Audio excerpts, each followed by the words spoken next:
everybody, welcome to our brand new gaming news show, Late on the News. A show we film on Friday, release on Sunday about gaming news you probably heard on Monday.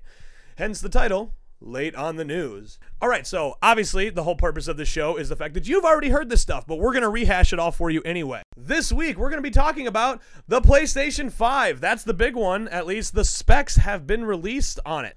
The PlayStation 5 will most likely not be coming out in 2019, according to the reports that we have read. But we can most likely expect it in 2020.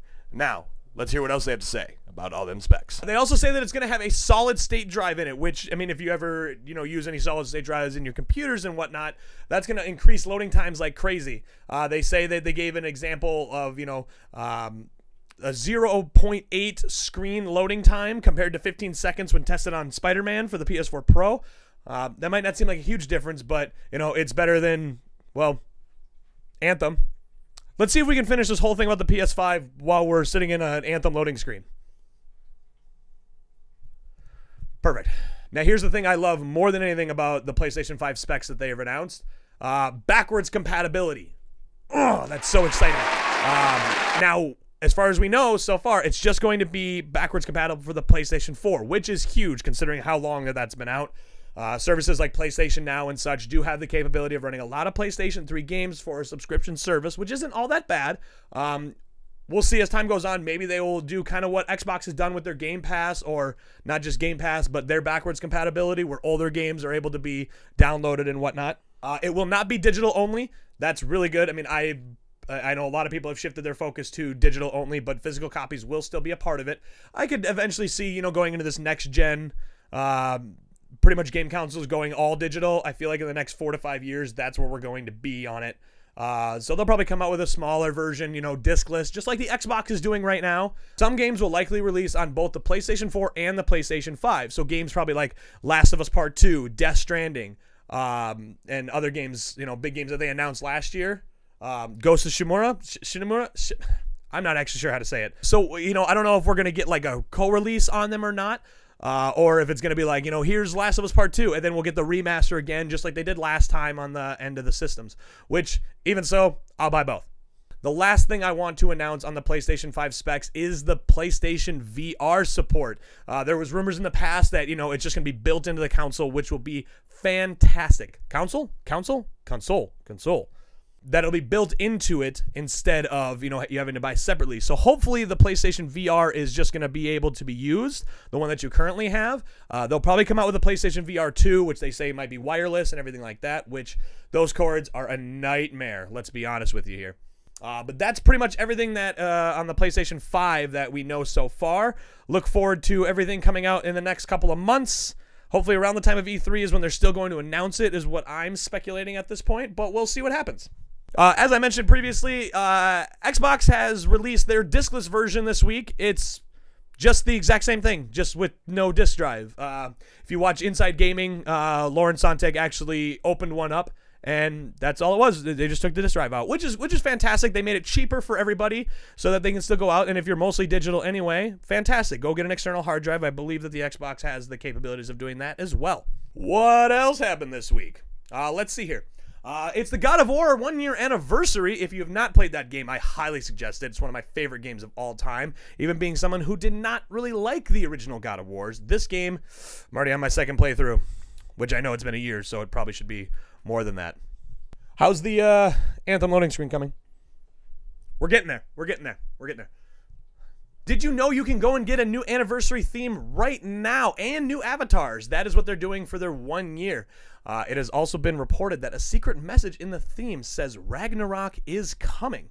Kratos is Ragnarok, so a documentary called Raising Kratos is coming to all fans of the God of War series. Raising Kratos is said to detail the 400 hours of footage and the 3 years of production it took to create what ended up being an award-winning game that transformed the series forever. Cory Barlog announced on Twitter on Saturday. They also followed it up with a thank you video for everybody, which I will link below. Other things that happened this week, Labo VR is all right. If you jumped on the newest thing from Nintendo and played with cardboard all night, you can basically create the Google Cardboard with it. Yes, that means you just slip your Switch into that little thing and away you go. It seems as though the resolution can cause a few problems. They talk about pixels and whatnot, kind of giving your eyes, not the greatest thing. It's nothing really different than most of the VR headsets that are out there besides, Oculus, Vive, and the PlayStation VR, where it's just like putting your phone in the headset and away you go. And it recognizes it. It's just not going to give you the resolution that's needed, which we are getting to. And I'm excited to see where this goes. Nintendo actually coming out and doing something like this. But Breath of the Wild in VR, though, badass. After the tragedy that happened on Monday with the burning of Notre Dame, Ubisoft has released Assassin's Creed Unity for free on Steam until April 25th. The game has also been getting a huge amount of great reviews on the platform for doing this, which is kind of counterintuitive to what happened when the game came out originally, getting mixed reviews all over, but people are constantly praising it over and over again. It has also been shared across the internet that the 3D model of the cathedral will be used to help rebuild. However, Ubisoft denied this, only stating, "We are not currently involved in the reconstruction, but we'd of course be more than happy to lend our expertise in any way that we can." The French developer also donated 500,000 euros to help with the restoration efforts. And the last thing to touch on this week for late on the news, as you all know, Star Wars Celebration happened. Yay! Cue the music. That's all I can do. Okay, perfect. It seems that EA has one more chance for success with them hitting us with the tease of Star Wars. Yes, another single-player game is coming. Hopefully this one doesn't get canceled for us. Jedi Fallen Order will be released this year on November 15th. They say the game will have no microtransactions or loot boxes, and that's amazing! I will still pay to make my Jedi look like Kit Fisto if that's a possibility. Anyway, it seems that this may be the last chance for EA, even though they are in only year 6 of their 10-year contract.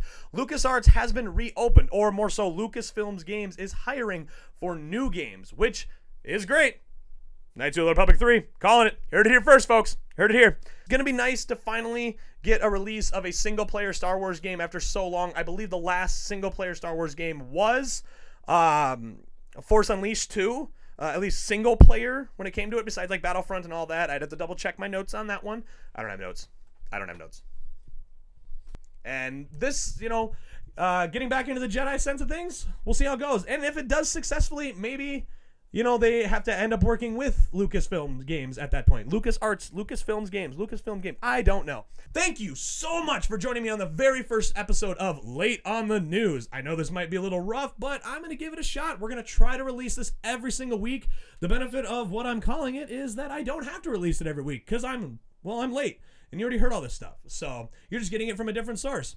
If you like this video, please like, comment, and subscribe. Do all that kind of jazz. And, we'll see you next week. Thank you. Bye-bye. I like talking about games. I enjoy it. I don't really get a chance to talk about this with most of my friends. I keep up on this stuff every single week, and I wanted to be able to shout it out in such a fashion where I can get my talking points out, even if they're subtle. So, like I said, I want to try to keep doing these videos every single week. If you guys like this, please let me know. If you guys want to hear about something, if you guys want me to talk about something in more depth, please go ahead. Follow me on Twitter. Follow Rhinovision on Twitter as well. Shoot out some questions. Shoot out some stuff. Even if it's, like I said, it's news we've already heard. So let's go about it and let's talk about it at the end of the week. And then we'll go the next week and see what new stuff comes about. All right. Thanks. Click. I know. He died at the end of Revenge of the Sith, which is the most bogus fucking thing ever because Kit Fisto was the best.